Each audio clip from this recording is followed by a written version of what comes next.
itu boleh. Yang tidak boleh itu adalah manusia dengan bukan manusia. Enggak boleh nikah manusia dengan bukan manusia.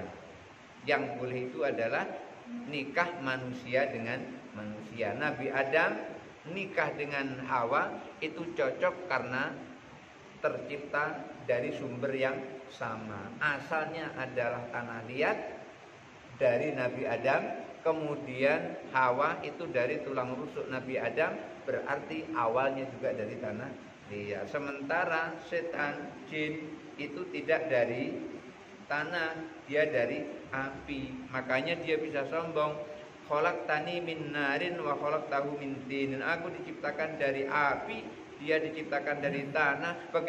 Bagaimana mungkin aku mau bersujud kepadanya? Bagaimana mungkin aku mau menghormat kepadanya? Dia lebih rendah, jadi merasa dirinya lebih.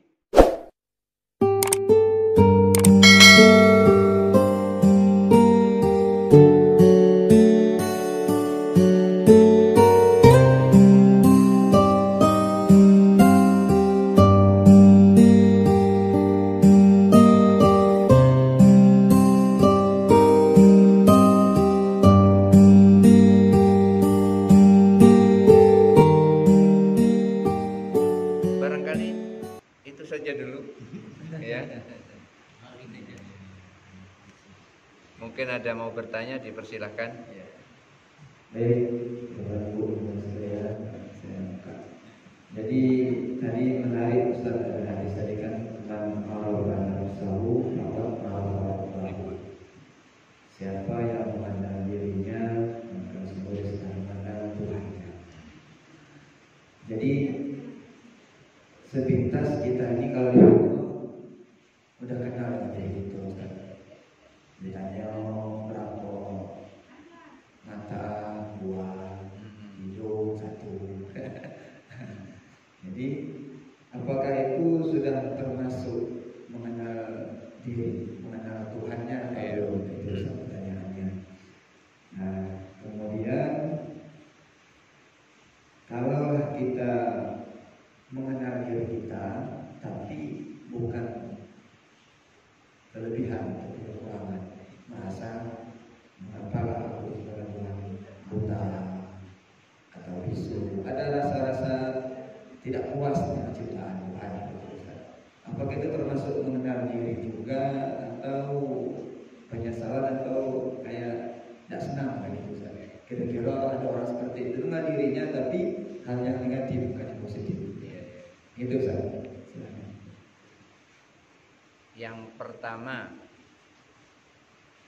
mengenal diri, tahu mata dua, hidung satu, lubangnya dua, mulut satu. Apakah itu sudah mengenal kepada diri? Itu baru mau berjalan untuk mengenal, tapi belum sampai. Maksudnya di sini adalah merupakan barang baru yang tadinya tidak punya mata, kemudian terus punya mata. Setelah punya mata, dia sadar kalau dia punya mata, lalu dia berpikir, siapa yang membentuk mata seperti ini? Ketika seseorang telah membentuk, pikirannya mengarahkan kepada siapa yang membentuk mata seperti ini. Ada mata yang lain tapi nggak bisa melihat. Ada mata, orang itu punya mata sama dengan mata kita, tapi dia tidak bisa melihat. Kok kita bisa melihat? Sesungguhnya yang melihat itu mata atau pandangan yang melihat itu. Karena mata dalam bahasa Arabnya itu ainun. Tapi kalau pandangan, memandang itu namanya basarun. Makanya Allah itu juga melihat tapi tidak dengan ainun, tetapi dengan sifatul basar, dengan sifat penglihatannya. Oleh karena itu ketika seseorang memandang dengan sifat pandangannya, maka pandangannya itu tidak sempit, dia akan luas. Ketika seseorang mendengar dengan telinganya, maka terbatas. Tapi kalau seseorang mendengar dengan pendengarannya, maka tidak terbatas. Satu contoh, ketika Rasulullah Shallallahu Alaihi Wasallam selesai perang Badar, itu orang-orang kafir dikumpulkan oleh Allah, oleh Rasulullah. Orang-orang kafir dikumpulkan oleh Rasulullah di sumur Ulaib namanya. Di sumur itu, sumur tua itu dikumpulkan jasad-jasad orang kafir yang terbunuh dalam perang Badar. Setelah terkumpul semua, Rasulullah mendekati. Lalu Rasulullah bertanya kepada mayat-mayat yang ada di sumur Ulaib itu, hal wajadtum ma wa'ada rabbukum wa qad wajadtum ma wa'ada rabbi. Apa kalian sudah memperoleh janji Tuhan kalian? Aku telah memperoleh janji Tuhanku. Orang semuanya yang melihat kayak gitu terheran-heranan. Tapi nggak ada yang berani bertanya. Yang bertanya cuman Umar bin Khattab. Ma tuhatibukumul jifah. Ya Rasulullah, kenapa engkau ngomong dengan bangkai?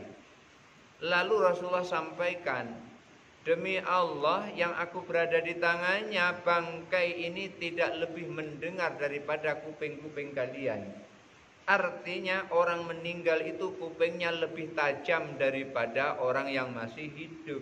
Karena orang-orang yang meninggal itu mendengar tidak dengan telinga, mendengar dengan pendengarannya, bukan dengan telinga. Oleh karena itu Bapak Ibu kalau ziarah kubur, kalau pergi ke makam, itu mengucapkan salam cukup pelan saja. Assalamualaikum ya dara qaumin minal mu'minina wal mu'minat fa insyaallah bikum lahikun. Pelan saja, enggak usah kencang-kencang. Kadang-kadang ada orang kencang, assalamualaikum ya ahlat diyar minal kencang. Terus ditanya oleh kawan sebelahnya, kamu di kuburan teriak-teriak, kuburannya panjang nih 1 kilo, nanti yang ujung sana nggak dengar ya. Dikira kuping orang mati seperti kuping dia. Kuping orang mati itu lebih dengar daripada kuping orang hidup, karena ia mendengar tidak dengan telinga, ia mendengar dengan pendengarannya. Maka ketika dia sudah memahami pendengaran, sudah memahami penglihatan, maka dia akan berpikir siapa yang menciptakan pendengaran, siapa yang menciptakan penglihatan. Inilah akhirnya setelah dia memahami ini, sibuk dia dengan pendengarannya untuk mendengarkan kalimah-kalimah thayyibah.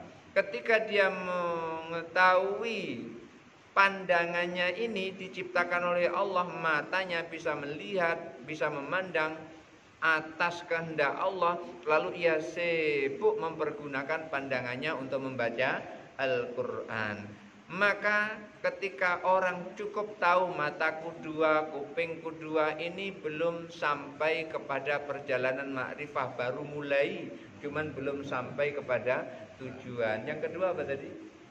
Yang kedua mengenal tidak pihak negatif. Tidak berpikiran negatif. Memang kadang-kadang kita ini diselipi oleh setan berpikir negatif tentang Allah. Seperti hujan, ya Allah hujan, aku nak ke masjid dihujani pula. Kadang-kadang marah dia dengan hujan itu.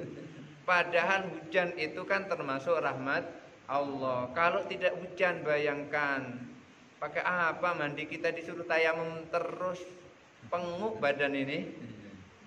Kenapa nggak mandi-mandi? Iya.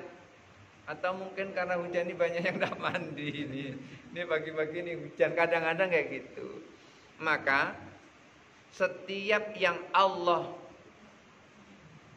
turunkan, setiap yang Allah ciptakan itu pasti ada manfaatnya. Tidak mungkin tidak ada manfaatnya. Oleh karena itu kita harus selalu positive thinking. Jangan sampai negatif thinking. Ketika kita positive thinking, kita berpikir baik, maka dalam sebuah hadis qudsi disebutkan ana inda dzanni abdi bi, aku tergantung prasangka hambaku. Artinya apa yang kita sangkakan itulah nanti yang Allah akan tunjukkan. Maka ketika kita berpikir bisa makan, maka Allah akan tunjukkan jalannya untuk makan. Ketika seseorang sakit berpikir tentang sehat, nanti aku sehat, maka Allah akan tunjukkan jalan sehat. Saya teringat dengan bapak yang mendidik saya dari kecil, yang memberi makan saya dari kecil, karena dia adalah suami dari ibu saya, tapi bukan bapak kandung, bapak tiri. Dia sangat sayang kepada saya. Dia ngajari saya ngaji sampai saya bisa ngajar ngaji. Dia nyekolahkan saya ke pondok sampai saya tamat dari pondok. Dia punya anak hanya satu, yaitu adik saya kandung, yang sekarang menempati rumah di Jawa sana. Saya tidak sama sekali tidak tidak menginginkan rumah itu biar dia yang tempati, karena saya sudah punya rumah sendiri. Beliau ketika kangen dengan saya, dia sampaikan melalui adik, dia bilang, "Kang, Bapak kangen, kalau kangen turun ke Jambi." Akhirnya pergi ke Jambi. Sampai di Jambi dia sakit. Sampai di Jambi. Saya gonceng pakai motor itu melorot-morot terus, sudah nggak ada tenaga. Ternyata kurang tidur. Saya bawa ke dokter Hengki, saya obatkan. Kemudian malam dia tidur. Yang terbaca dari apa yang saya lihat dari bapak, yang dikatakan satu, nanti kan sembuh sendiri. Langsung begitu, nanti kan sembuh sendiri. Artinya yakin sekali bahwasanya sakitnya akan sembuh. Maka malam minum obat dan makan, paginya tenaga langsung pulih, langsung kuat lagi. Begitu kuat, apa yang terjadi? Kanan kiri rumah rumput sebatang pun tidak ada lagi. Dibersihi semuanya. Ini adalah yang saya lihat keyakinannya bahwasanya karena Allah yang memberikan penyakit ini, maka Allah juga yang akan menghilangkan penyakit itu. Begitu minum obat dari dokter Hengki, karena langganan saya ke situ, kemudian sakit yang lainnya seperti batuk, karena dia suka merokok, batuk, saya obati dengan jahe dicampur kencur, dicampur gula aren. Jadi pagi siang sore saya buatkan itu terus, diminum selama seminggu. Alhamdulillah sehat. Setelah sehat dia merokok lagi. Waktu batuk nggak ngerokok, dia berhenti. Tapi ada juga yang ngoloi di rumah itu, kakaknya orang rumah, "Pak, ngerokok batuk lagi." Nah, dioloi, namanya orang tua, umur sudah 78 tahun kan pada saat itu. Jadi ini baik sangkanya Bapak itu akan memunculkan baik takdirnya Allah. Oleh karena itu kita harus berbaik sangka, jangan sampai berburuk sangka. Nah, pentingnya baik sangka kepada Allah. Ana inda dzanni abdi bi, aku tergantung prasangka hambaku. Ini adalah pelajaran-pelajaran yang berharga yang kita lihat langsung. Di sini kita mengambil pelajaran, kalau kita berbaik sangka kepada Allah, maka baik sangka itu akan muncul kepada diri kita. Satu contoh, ketika di rumah itu saya punya murid ngaji, kok mulai berkurang, yang tamat kok nggak ada masuk lagi yang lain, maka saya pun berdoa minta kepada Allah supaya saya diberi oleh Allah tempat untuk beramal, yaitu murid yang banyak, dan saya minta kepada Allah murid yang banyak itu faham. Yang terjadi apa? Akhirnya baru berdoa malam itu sorenya, paginya, kadang-kadang siang itu ada saja yang datang untuk mendaftar. Ini karena baik sangkanya kita kepada Allah. Kalau kita menyangka apa yang kita doa di dalam sholat itu tadi akan Allah ijabah, maka Allah akan ijabah. Jadi penting husnudzon kepada Allah Subhanahu wa ta'ala. Terima kasih banyak Ustaz pencerahannya.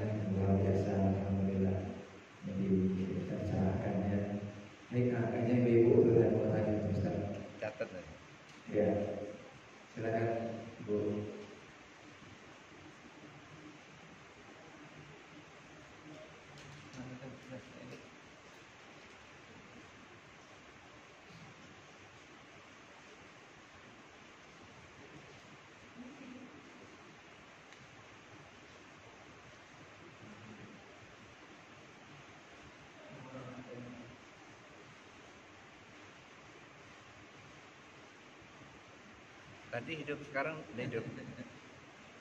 Mana sekolah lagi?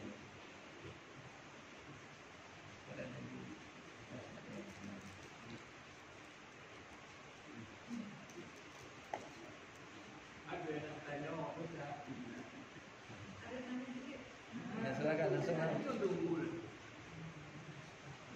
kalah. Bang saya teriak yang kuat, Bu. Ya, ya salah pergi suaranya. Enggak apa-apa. Masih. Masih ada 2 menit.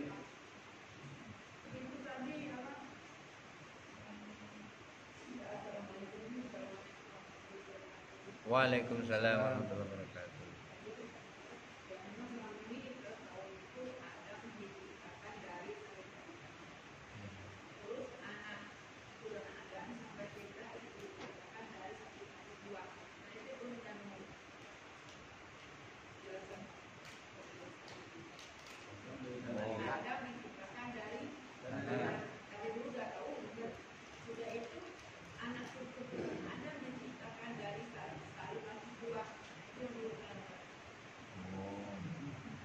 Jadi Nabi Adam diciptakan dari benar, anak cucu Nabi Adam dari saripati buah, katanya Ustaz. Iya. Nah, yang benar gimana tuh Ustaz? Iya. Iya, pernah dengar. Ini iya. Walaqad khalaqnal insana min sulalatin min tin.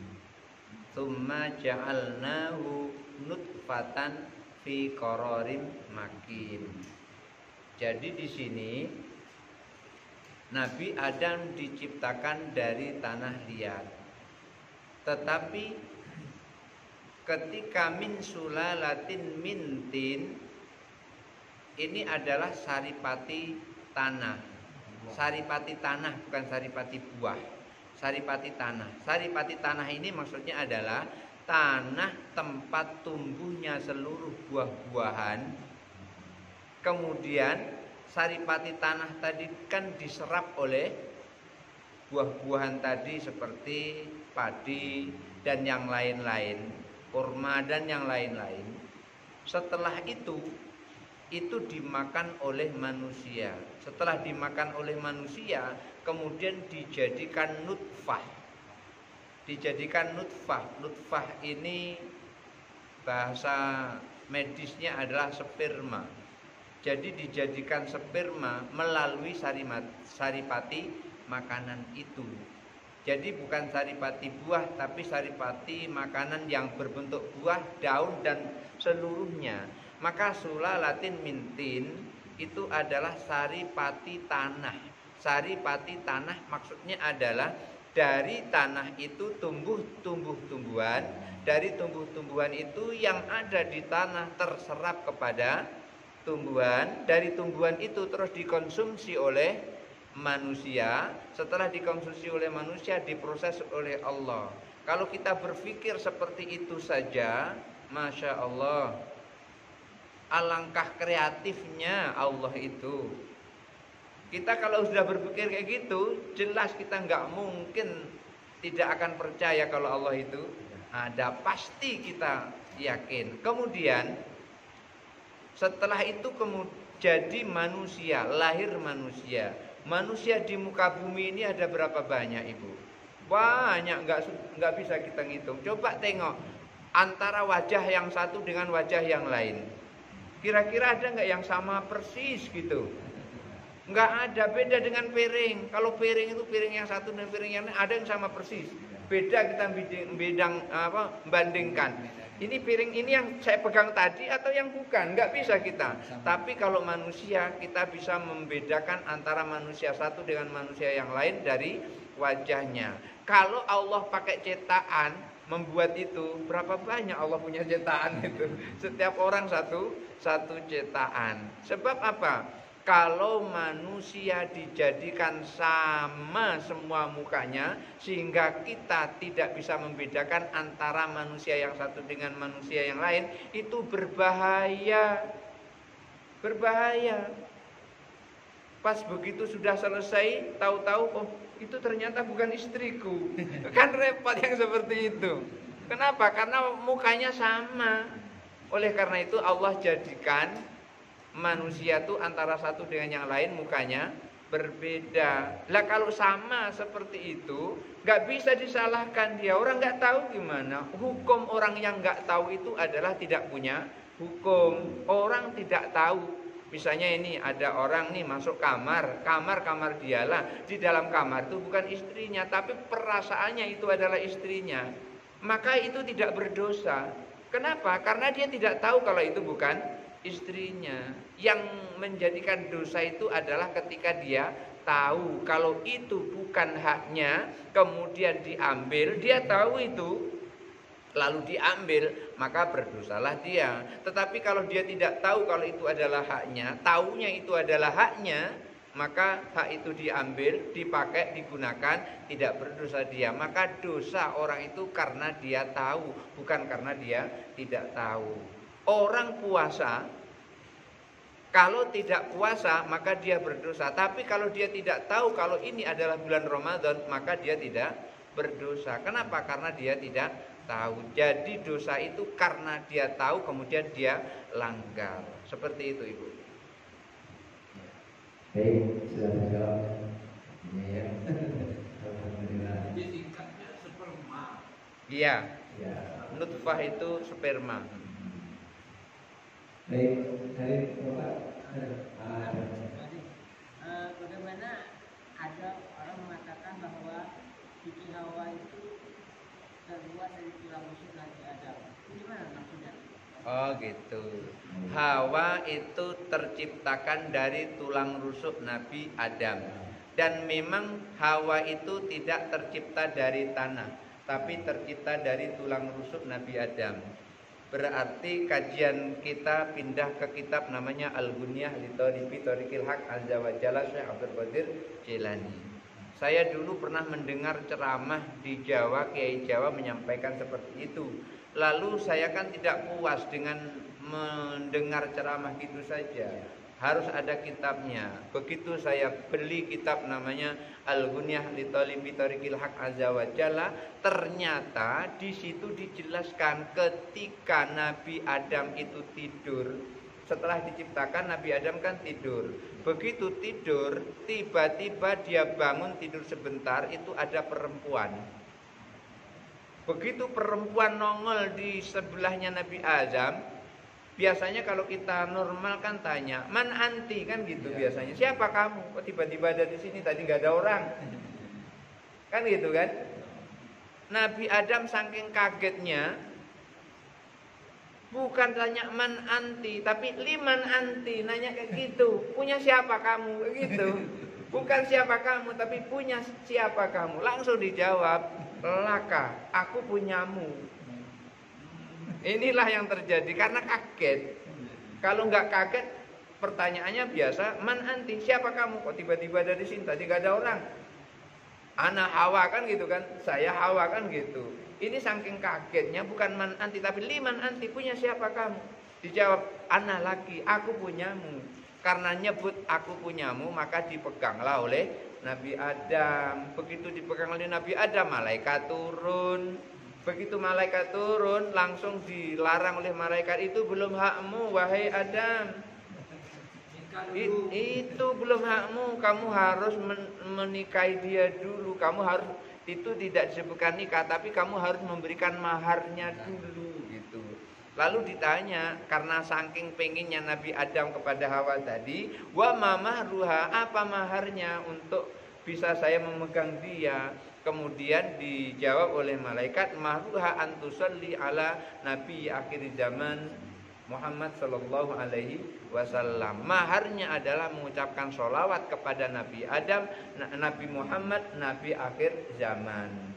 Jadi maharnya adalah sholawat kepada Nabi akhir zaman, Nabi Muhammad sallallahu alaihi wasallam. Ini diceritakan, ditulis di dalam kitab namanya Al-Ghunyah li Thalibi Thariqil Haq Azza wa Jalla. Lebih tebal dari ini kitabnya, karena 2 jilid dijadikan 1 jilid gitu.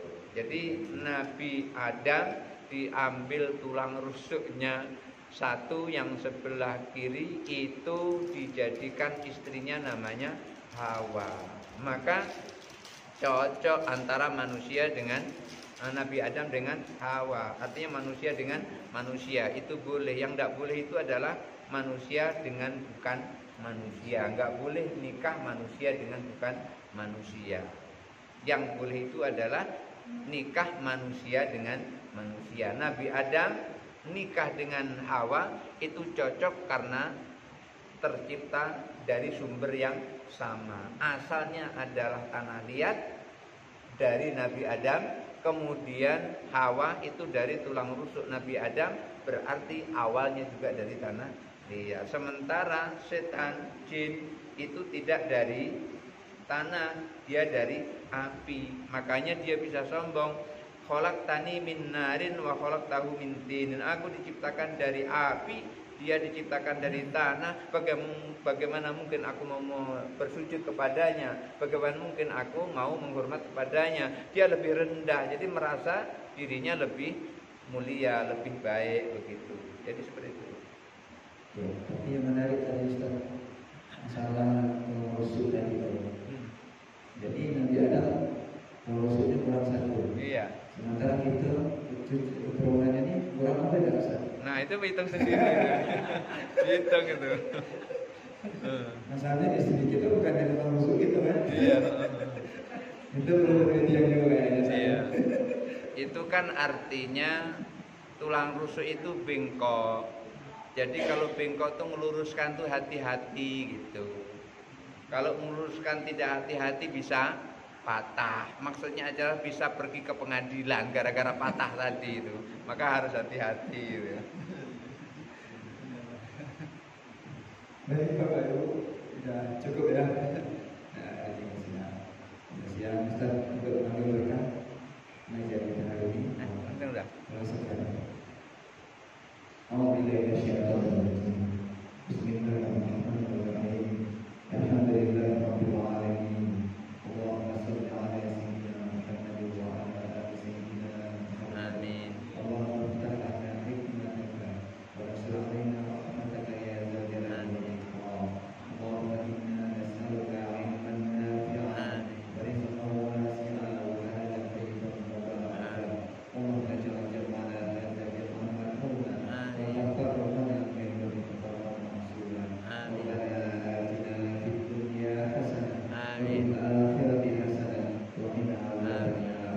Wa sallallahu sayyidina Muhammad wa ala alihi wa sahbihi ajma'in. Alhamdulillahirabbil alamin. Barangkali itu saja dulu yang bisa saya sampaikan untuk subuh ini. Mudah-mudahan ada manfaatnya.